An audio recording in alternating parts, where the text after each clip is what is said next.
You guys answered my next question. It was actually just an organic transition, but I just want to highlight um, if there's another perspective that you have in regards to the previous regime versus the new prosperity party. If you are able to identify if there's anything that was better or worse under the previous regime, whether it be economically or just ethnic tension. Um, if you have that thought, please share. If not, I'll move on to the next question. I can jump in, Maki, on this.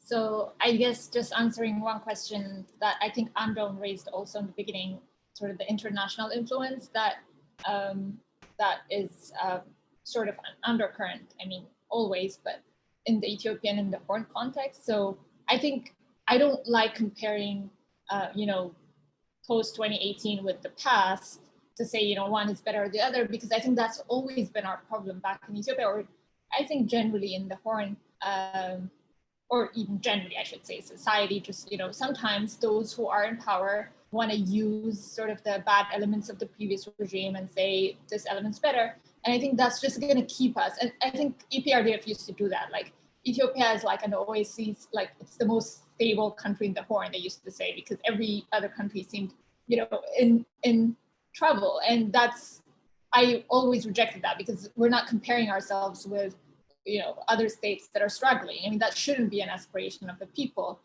In the same way, so I don't compare it with, I reject, PP cadres now who want to say, this is better, there are less journalists in prison and all of this. But I think in one aspect, in terms of like the influence of international actors in our politics, it's a very important issue that we touched on in the beginning, but we didn't quite, address it beyond Isaias and Eritrea and Ethiopia. We didn't talk about the UAE and potentially the US and Egypt and, Israel, and this sort of geopolitics that's shaping, that's rearranging alliances in that region. So for me, I think that's a huge part of the story. We don't have, obviously, because our governments are so not transparent and don't give us information as they should. They don't, so we don't know, we don't have documents we download and say, they signed this or that, but we know it's happening. And I think the people are not ready to confront the nuances of those things and how the war is being fought in somewhat of a proxy, form. So there's that. And I think having said that, the economic liberalization that's going on parallel, that was going on in the past 3 years is also a really big element of this, because the reason why Prime Minister Abiy got a lot of, international attention, in addition to the peace agreement with Eritrea, is because he promised to open the country up for international investors, liberalize sectors that were completely shut off for international competition for decades, for a good reason, in my opinion. And basically just promised that Ethiopia will be the next frontier, for competition. And it's a huge market. Everyone, even when Meles was closing doors at the time, even then, people were excited about what market Ethiopia offers. So then I've been looking at this closely as an academic project in terms of what was happening in the economic liberalization sphere. And my concern when I was looking at and tracking what's going on is that it would derail the democratic project. So, Abiy promised he would liberalize both the politics and the economy. And he promised to do that at the same time. And whenever you're doing such drastic transformation at the same time, it's gonna create clashes, and whatever you're doing in the economy is going to influence what happens in the political sphere. So I was concerned from my sort of analysis early on that it would derail the political liberalization for various theoretical, I used a few country examples to kind of highlight that problem. Now we don't have to worry about that hypothesis because the democratic project, it seems to me, is kind of is no longer alive. But I think it was what was happening is that because he got a lot of the attention and the support, financial and otherwise, to to do what he wanted in exchange for, in some ways, promising these major reforms that may not necessarily align with the interest of the people. So let me give you an example. The Oromo protest we talked about as being the main sort of driver that sort of stimulated the popular protest and that led to the change. Sam earlier mentioned about the Addis Ababa master plan. Yes, it has the historical and other elements, but it's also about access to resources. It's about land, it's about jobs, it's about making sure that the investors that are setting shop in Oromia are creating the types of opportunities that youth want to benefit from because it's their country. So there were those demands. And then there's also just massive unemployment. There's questions about labor rights all over the country. I mean, I think right before the 2018 change, like we've seen massive strikes that we didn't see in the country since the time of those like labor rights movement. So like we are seeing all of these democratic demands that people were making that led to the change in 2018. And then we were witnessing economic reforms that would probably run into sort of the same, that would clash with those demands. So neoliberalism and as a whole, sort of as a project, would derail the democratic project. And I was sure almost from how things were going that was the compromise that the government would be willing to make, that would prioritize the economic liberalization and sort of do what as they should. Now things are being complicated, as we were saying, because if the country is unstable, nobody wants to come and invest in the country. So yeah, that I think we need to sort of touch on a little bit to see like beyond what the actors are doing to influence the security and sort of the war. There's also just a huge economic intervention that's going to affect how people are going to organize politically, and some people are going to lose and others are going to gain. So if I can jump on that, a few things that just stick out to me. I agree with everything that Massoud said. So, interestingly, so when you sort of look at the previous government and the current government, one thing that I think really stood out for a lot of countries, including the United States, and we actually learned a lot through the leaks, through WikiLeaks of the diplomatic cables. The United States, was always sort of frustrated with the EPRDF, but what they saw to be true, and I think a lot of people sort of objectively could see this, is Meles in particular, but the EPRDF as a government, for them, they used to negotiate. Their foreign policy was really about negotiating what they saw was Ethiopia's interests, as opposed to caving into what they felt was pressures from the US or others. And so we saw this in many instances where, if the United States, for instance, had something to say to Ethiopia about human rights or whatever, the US and the EU actually had more success with Ethiopia raising those issues behind closed doors than in public. So for instance, after the 2005 election, the Dudley riots, the arrest of political leaders and protesters and others, I don't think that without the intervention of the United States, really behind closed doors, I don't know that the government would have pardoned the opposition leaders. I don't know if that would have been a thing. I think that there was a lot of back channeling going on in addition to popular protests, but I think that the actual government clampdown would have probably been worse, in my opinion. And that's sort of what I had always sort of believed in. I think after the WikiLeaks cables came out, I think we saw a lot of that being confirmed, that at least on the US side, they saw it as don't criticize these people publicly, because when you do, they just clamp down further. Whereas if you try to mediate behind closed doors, we saw that the PRDF relatively softened up a little bit. And so I think that that's interesting. But yeah, I mean, the Ethiopian government has always sort of, even under previous governments, has always sort of negotiated from what it believed was its national interest.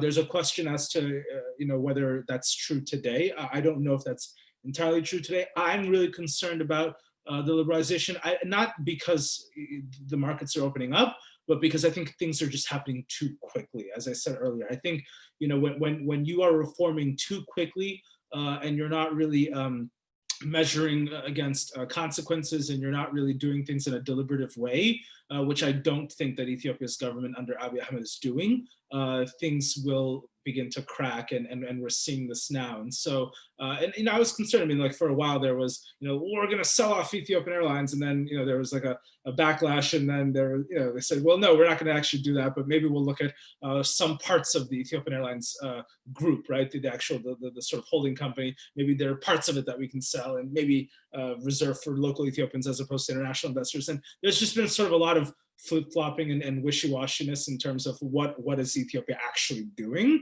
And I actually think for the first 6 to 9 months, I don't know if there was actually a coherent policy. And I mean, you know, there sort of is now, but I don't really think that it's fully fleshed out. I'm concerned by the strong influence of the World Bank and the IMF in Ethiopia. These are institutions that historically, I mean, yes, I understand people keep saying, well, this is not your father's World Bank, or this is not your father's IMF, and I don't know what that means. You know, these are institutions that have very clear track records of doing harm among the least developed countries around the world, and certainly they've done their fair share of harm in Africa.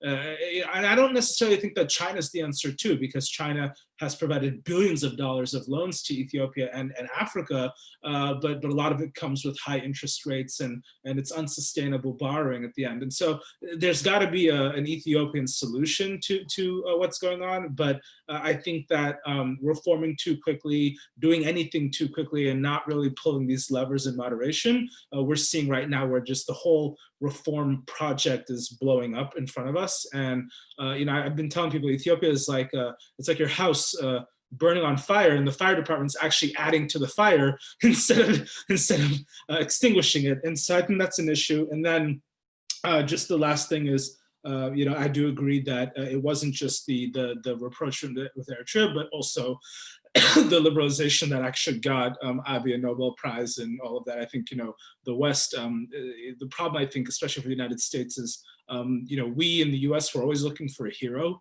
You know, this happened in the 1990s, where the sort of the new breed of leaders, right? Isaias and Meles and Museveni and others were sort of hailed as this, you know, new generation, the change makers. They were all young and whatnot. And you know, I will argue this point that I think that there were some serious improvements made under the EPRDF. I do believe that to be true.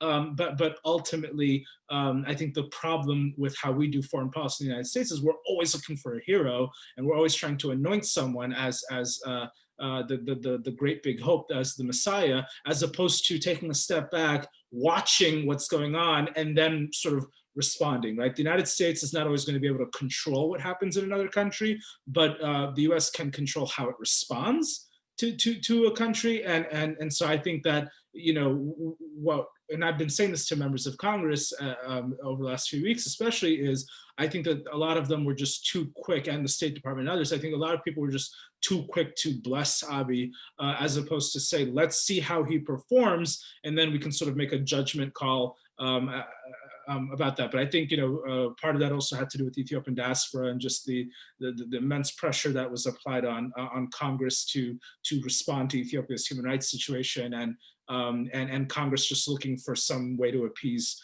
the diaspora, but also to sort of say that, you know, we've accomplished something. And so I think that that's a real problem. They made Abiy very untouchable from the beginning, and we saw a lot of that in the 1990s with Prime Minister Meles and others as well, where they were given sainthood without proving if they were saints or not. And so I think that's a problem, and I hope that we as Americans can also influence the decision making that happens in Washington to say, hey, look, like, you keep doing this and it keeps not working. Let's try to do something else.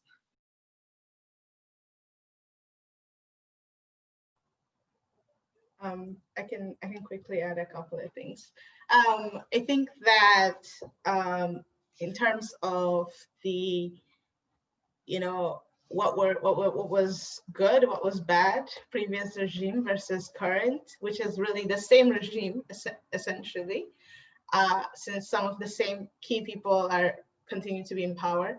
I think that I just want to speak on that a little bit broadly, which is that Ethiopia's entire economic and political structure hinges on the continued economic and political subjugation of the Oromo and the vast majority of Ethiopians. So the question really is, can we move away from an exploitative economic and political model? And I do not see a desire to do that in the current government.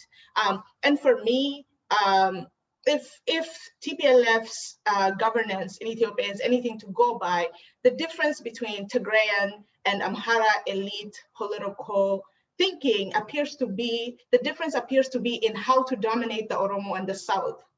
This really seems, I do not think that TPLF is qualitatively all that different. I think it's about how do we exploit this vast group of people and this vast group of resources. And neither Tigrayan nor Amhara elites see the Oromo and other groups as equal citizens with whom to partner in the building of a better country. It's always as, of course, the TPLF chose the worst of the Oromo elites to govern that region, and it was a really horrendous almost 3 decades in the region. So I think there has to be, as I speak right now, the entire Oromo legitimate political class remains in prison for over 6 months.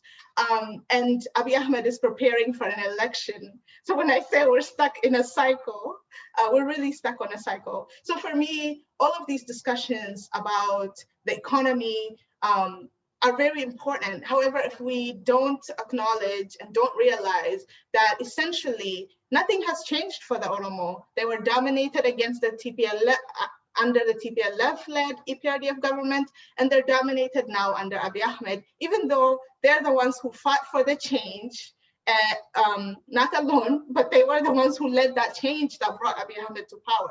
So there's a way in which the structural inequality continues to reproduce itself, and what's to be done about that? I think it's a question that Abiy Ahmed and his supporters are not even trying to deal with, because they feel they live in a whole other realm. But I think that this is going to be the central question in Ethiopia. How do we fundamentally renegotiate that relationship so that Ethiopian well-being is not predicated on destroying the Oromo and other marginalized groups? I have to. Go ahead. I just want to jump on that quickly. Go ahead. I guess I have a different view of what Ayantu just framed as a reference point in terms of the economy, because Ayantu, please help enlighten me on this, because I've heard this from other Oromo elites as well, the idea that sort of the main problem is that, the Tigrayan and Amhara elite sort of have as an operational manual the idea of the southern resources and southern people have to be subjugated. I think that the historical record, we can talk about that, the historical, what happened in terms of the expansion of the empire and the conquest, but in the past 50 years, I would push back a bit on that and at least ask for where I can learn more about that, because I feel like the poor people in Tigray, the farmers in Amhara, which is the majority of the Amhara and the Tigray. I mean, because the elites are just, we can count them in thousands, right? The rest are subjugated similarly, are as, poverty-stricken as the Oromo or the Kambata or the Somali. The way I think about structural differences is, we don't have a lot of data on, how our people differ across ethnicities, right? But at least we have poverty level data on, how many, across the 10 Khalils, right? And we would see access to schools, access to medical services, and all of these things. We have basic statistics on that, both government generated and other international partners generated, right? And you would see, for example, stark differences in Afar and Somali. You would see access to primary education being 20% or 30%. It's incredible, right? Whereas when you compare it to, say, Amhara or Oromo, you might find 70 or almost 100% primary education now. So when I have that clearly pointed to me, I'm like, how is it fair to see like or Somali Ethiopians have 20% chance of accessing a primary school or healthcare center, whereas Amhara or Oromo or Tigray. So those types of analysis is how I understand how the economy and like wealth and resources are being distributed. When you look at resources, and then if we want to talk about proportional, right? Like, so if we look at the regions and say Oromo and Southern Ethiopia has more resources, land and good climate and all of these things, and then try to compare how did they benefit, how did the majority of the people benefit relative to what they have, and then compare to, you know, what the Tigrayans and Amhara poor people benefited. We may see differences there, but even that, I'm not convinced yet that there's a systematic like discrimination or subjugation of the poor in the southern parts of Ethiopia compared to, you know, bad climate, poor parts of the north as well. So I just want to get a bit more help from you and others, because I think it's fundamental, because if we understand the country's problem in this way, then we're excusing a large majority of the Oromo elite who have been exploiting Oromos for the past 30 years, and the large majority of the southern elites who have been exploiting their own people. And I feel like Ethiopians across the board have been, you know, under this oppressive system of exploitation. And the question is, how can we undo it? How can we give the people power to shape the economic policies and the political systems that would govern them, right? So basically, how do we know, like, that the southern or the Oromo people, the poor people, I guess, disenfranchised economically, are disproportionately affected than the Tigrayans and Amharas? So sorry, it's a big question. I know it's not a good time to. Okay, yeah. Okay, just quickly, first of all, if I appear to be saying that only Amhara and Tigray elites are exploitative, I am not. I think that historically, the way that power has been distributed in that country, it has been, you know, especially since post-19th century Ethiopian empire. I don't know if you all accept this. For me, I feel like this is the first time that we're all under the same authority. Prior to the 19th century, there were multiple sovereignties and sovereign peoples. To some people, this is not acceptable, but I mean, it's crazy. You didn't need conquest if we didn't have, you know, independent groups. But however, I think there's this pattern, right? When Menelik is expanding south, he's using subjects of groups he's already conquered to dominate these areas. And so this creates a pattern of governance. I mean, during Haile Selassie's era, a lot of the Balabats were Oromo, they were Southerners, but like this relationship that was created between them and the local population was one of exploitation. At that point, there's this class now that's created between ordinary Oromo people and also these new elites whose power derives not from the people, but from their association with the ultimate authority sitting in Addis Ababa. So there is that. I think that this class of Oromo elites, I've written about this class of Oromo elites that have been created through this system are very anti-democratic. In Oromia, for instance, they're the ones who are responsible for imprisonment, for torture. They were doing this work at the in this relationship that they had with the TPLF, and of course, it was an unequal relationship that they negotiate with the TPLF. However, this group of people are essentially part of the problem for me. And I just want to make that clear. The second thing is this issue of poverty. There's this weird way in which we conflate issues of poverty with issues of autonomy and democracy and sovereignty and local governance. Yes, all of Ethiopia's people are majority poor. And I have no interest in comparing how poor are the Amhara peasants versus how poor are the Oromo peasants, because it's not the Amhara peasants who are coming south and conquering and subjugating the Oromo peasants, right? So it's like, how do we think about this system structurally from the different layers that are involved? Yes, there's the issue of inequality in education, inequality in resources that you mentioned, Mastish, and I don't think that looking at that layer of it entails having to ignore this larger historical systemic way in which relationships have been negotiated between who's in power and who's governed.